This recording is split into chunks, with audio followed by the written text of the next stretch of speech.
written in the past and have directly been threatened by the Turkish government before. American political commentator is taking over the Turkish politicals. Yabancı influencerlar bile olay hakkında bir şeyler yaparken sesini çıkarmayan ne kadar influencer varsa engelleyin gitsin ya. Yarın bir gün Instagram'ları kapanınca en önden onlar ağlayınca şaşırmayın ama. So this guy says there are even American influencers or foreign influencers that are covering this issue, and there are Turkish influencers who are saying nothing out of fear.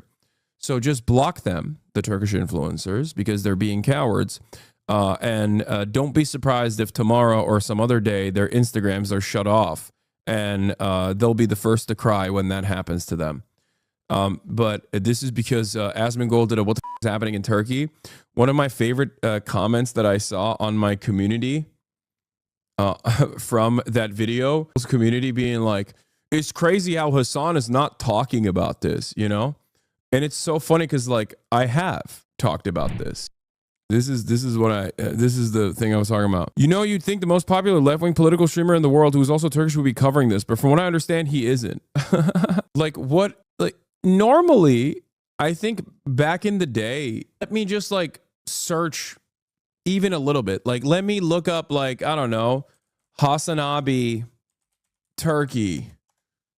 Okay. And Google that to see if he has actually talked about it. You know what I mean? Like you could have just easily Googled to see if I had extensively covered it, right? I don't know what to say about it. Like I genuinely don't know what to say about it. Anyway, here is İmamoğlu, the Istanbul mayor / governor, imprisoned and is pending a trial in Turkey. Security was tight at an Istanbul court as a judge jailed city's mayor Ekrem İmamoğlu pending trial on graft charges. The ruling is likely to increase already high tensions in Turkey following the leading opposition figure's detention earlier this week. The court said it strongly suspected him of aiding an armed terrorist organization and that an investigation into that is ongoing. Someone in the chat said they're comparing you to Osama bin Laden.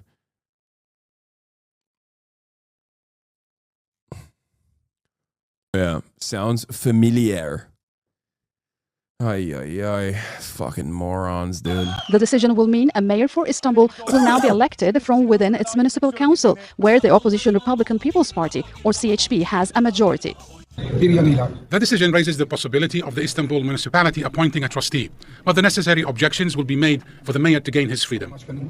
After the court ruling, İmamoğlu posted on X that he would never bow. His lawyers are expected to appeal. The mayor's detention provoked the country's biggest protest outside Istanbul just a few hours ago, as well, as you can see in these pictures here. Now, he has posted his reaction to social media, and I can read for you now just one of the things he said. He said that he invited the nation to a responsible struggle for rights, adding that the struggle for rights was a matter for the future of the nation and for the nation's children. He also added, encouraging citizens to go out and vote today. I'll just tell you in a short while what he's referring to there. Either way, the situation as it stands is likely, if anything, to stoke and inflame tensions even further in Turkey. Now, would I be able to travel back to Turkey if I wanted to? Chatter, come on. What do you fucking think? What are you talking about? My statements on Turkish politics are way more radical than what İmamoğlu is saying. What are you talking about, dude? Ask the Turks in the chat what you think. No. I've also written in the past and have directly been threatened by the Turkish government before. İmamoğlu's party, the Republican and that People's was when I was a much smaller political commentator. Party, that is the main opposition party in Turkey, has gone ahead with this primary vote. It is, if anything, more an informal vote, set to confirm İmamoğlu as the party's contender in the 2020 election. He will certainly win that vote, but that vote certainly won't be recognised by Turkey's Supreme Electoral Council. Now, what the CHP, the Republican People's Party, has done is encourage members of the party and non-members of the party to participate. So the point here is that they want to turn this vote really into a kind of symbol for the opposition to show their opposition to President Erdogan. So we are going to see large crowds forming tonight for a fifth night outside Istanbul City Hall in Saraçhane.